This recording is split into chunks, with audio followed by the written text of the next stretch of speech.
Saudara-saudari yang terkasih, jumpa lagi dalam Pelita Hati hari ini, Sabtu 16 April 2022, malam Vigili Paskah.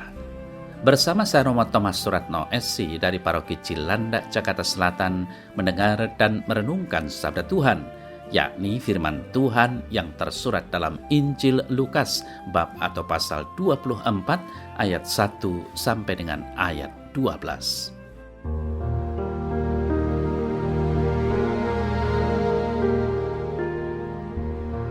Pagi-pagi benar, pada hari pertama minggu itu, mereka pergi ke kubur membawa rempah-rempah yang telah disediakan mereka. Mereka mendapati batu sudah terguling dari kubur itu, dan setelah masuk, mereka tidak menemukan mayat Tuhan Yesus.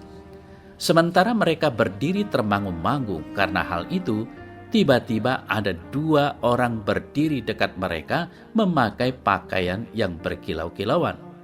Mereka sangat ketakutan dan menundukkan kepala, tetapi kedua orang itu berkata kepada mereka, "Mengapa kamu mencari Dia yang hidup di antara orang mati? Ia tidak ada di sini, Ia telah bangkit.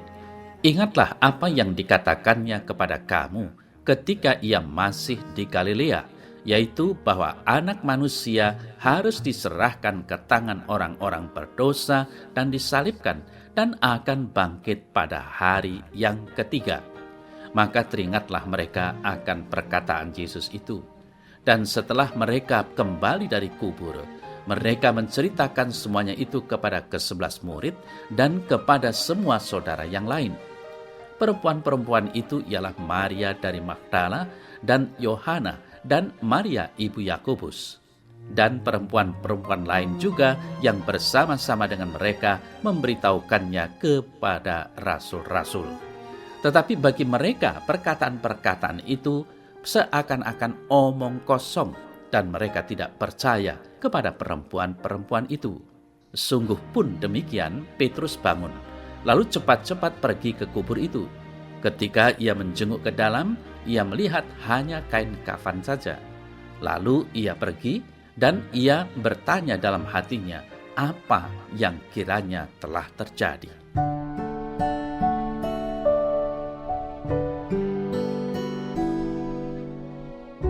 Saudara-saudari yang terkasih, Retret Agung Keuskupan Agung Jakarta dengan tema Semakin Mengasihi, Semakin Peduli, dan Semakin Bersaksi, dengan subtema selama tahun 2022 yang tercermin dalam Ardas, Penghormatan Martabat Manusia, mencapai puncaknya pada malam hari ini. Kita akan mengalami sekaligus merasakan Tuhan berbela rasa dengan manusia melalui pengorbanan Yesus Kristus Putranya. Pada malam hari ini, sesuai dengan tradisi gereja, kita memasuki malam Paskah atau malam Vigili, malam berjaga-jaga bagi Tuhan. Penginjil Lukas menasihati supaya kita siap dan berjaga-jaga dengan pelita yang bernyala untuk menantikan kedatangan Tuhan.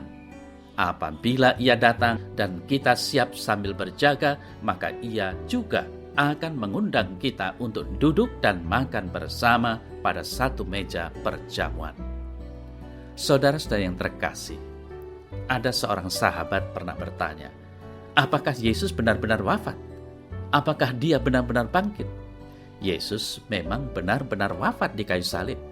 Tubuhnya juga dikuburkan. Sumber-sumber Alkitabiah dan tradisi gereja memberi kesaksian tentang itu. Penginjil Yohanes memberi kesaksian bahwa para tentara memastikan bahwa Yesus sudah wafat. Mereka menusuk lambungnya dengan tombak sehingga keluarlah air dan darah. 2 penjahat yang disalibkan bersama Yesus dipatahkan kakinya oleh para tentara. Saudara saya terkasih, pertanyaan selanjutnya adalah, apakah ada bukti-bukti bahwa Yesus sungguh bangkit? Memang tidak ada bukti ilmiah tentang kebangkitan Yesus, namun kesaksian kolektif dengan tegas mengatakan bahwa Yesus sungguh-sungguh bangkit. Kesaksian tertulis yang paling tua adalah tulisan Paulus kepada jemaat di Korintus, bab 15 ayat 3-6. Surat ini ditulis 20 tahun setelah Yesus wafat. Ada tradisi yang nantinya hidup dalam komunitas Kristen berdasarkan pengalaman pribadi Paulus.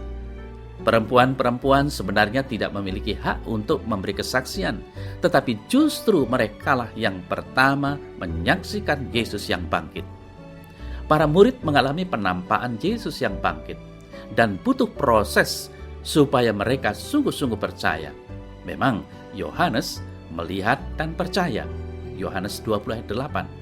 Namun tidak mudah bagi para murid yang lainnya. Saudara-saudari yang terkasih, Warta Gereja pada malam hari ini mengundang kita untuk lebih fokus lagi pada Yesus. Ia sudah wafat, tetapi ia sendiri pernah berjanji bahwa ia akan bangkit dari alam maut. Penginjil Lukas memberi kesaksian ini pagi-pagi benar. Pada hari pertama dalam pekan, para wanita pergi ke kubur dengan membawa rempah-rempah yang telah mereka sediakan. Penginjil Lukas menggunakan bahasa simbolis pagi-pagi benar. Tentu suasananya masih gelap. Ini menjadi simbol kegelapan manusiawi kita. Namun ada kerinduan untuk berjumpa dengan Yesus sebagai terang.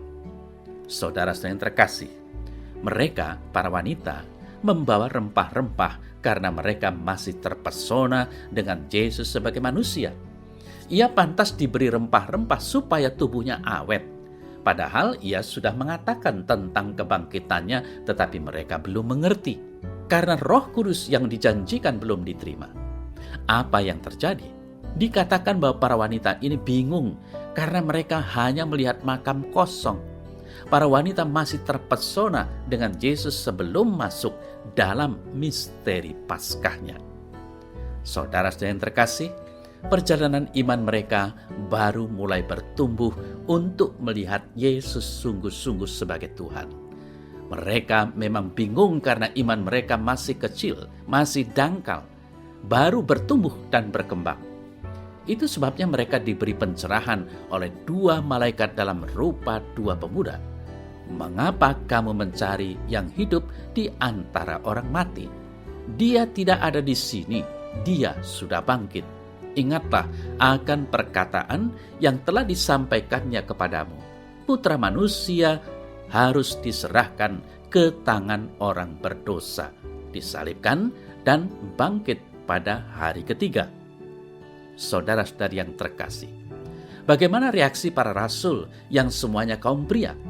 Mereka tidak percaya ketika para wanita, yakni Maria Magdalena, Yohana, dan Maria Bunda Yakobus menyampaikan berita kebangkitan Yesus. Mengapa mereka tidak percaya? Karena Roh Kudus yang dijanjikan Allah belum diterima oleh mereka. Petrus ketika pergi ke kubur juga menemukan makam kosong, dan yang ada padanya hanya rasa heran dengan makam yang kosong itu. Saudara-saudari yang terkasih, kisah Injil ini memang menarik perhatian kita. Para murid dan para wanita yang selalu melayani komunitas setiap hari ada bersama Yesus. Sebelumnya, Yesus juga sudah berkali-kali menjelaskan Paskahnya, tetapi mereka tidak mendengar.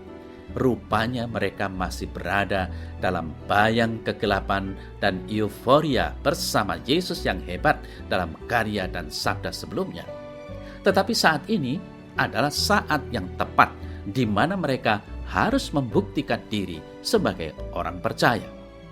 Saudara yang terkasih, pengalaman makam kosong sering terjadi juga dalam kehidupan gereja.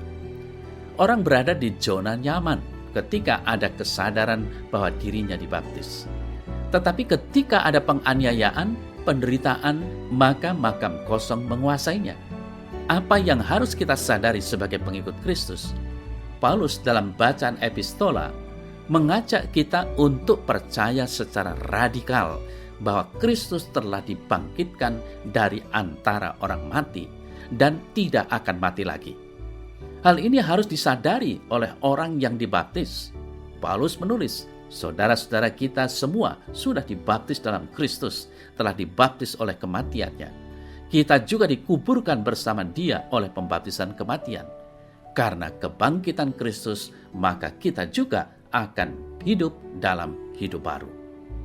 Saudara-saudari yang terkasih, Dengan sakramen baptis kita memiliki sebuah kesadaran bahwa kita telah mati bersama Kristus dan bangkit juga bersamanya.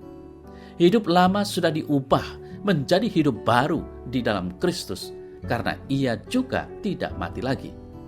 Sakramen pembaptisan mempersatukan kita dengan Kristus, menyaturagakan kita dalam wafatnya di salib, sehingga membebaskan kita dari kuasa dosa dan membuat kita bangkit dengan Dia untuk hidup tanpa akhir. Allah memang menghendaki semua orang untuk diselamatkan dan memperoleh pengetahuan akan kebenaran. 1 Timotius 2 ayat 4. Di dalam pembaptisan kita menjadi anggota tubuh Kristus, menjadi saudara dan saudari Sang Penebus dan putra-putri Allah.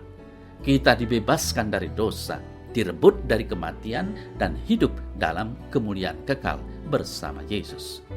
Saudara-saudari yang terkasih, sabda Tuhan pada malam Fijri Paskah ini sungguh menguatkan kita untuk semakin percaya pada Tuhan yang menebus kita melalui Yesus Kristus terang dunia. Ia yang dijanjikan Tuhan Allah dalam sejarah keselamatan mulai dari kitab Taurat, para nabi, dan kitab Mazmur sungguh sempurna. Janji Tuhan sempurna dan digenapi dalam diri Yesus Kristus. Mari kita juga menyadari sakramen pembaptisan sebagai saat kita dikuduskan untuk layak tinggal bersama Tuhan atas dasar baptisan kita dalam Tuhan Yesus Kristus yang telah wafat dan bangkit yang kita peringati malam ini. Saya mengucapkan selamat Pesta Paskah.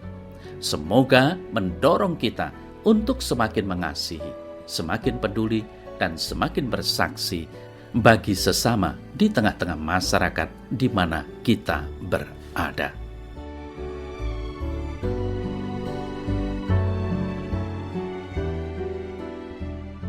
Dalam nama Bapa dan Putra dan Roh Kudus. Amin. Ya Tuhan, pada malam ini kami berjaga-jaga dan merindukan kebangkitan-Mu.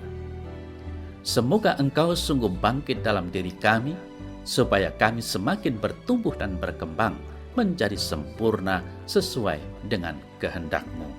Amin. Semoga Allah yang Maha Kuasa memberkati saudara sekalian, dalam nama Bapa dan Putra dan Roh Kudus. Amin.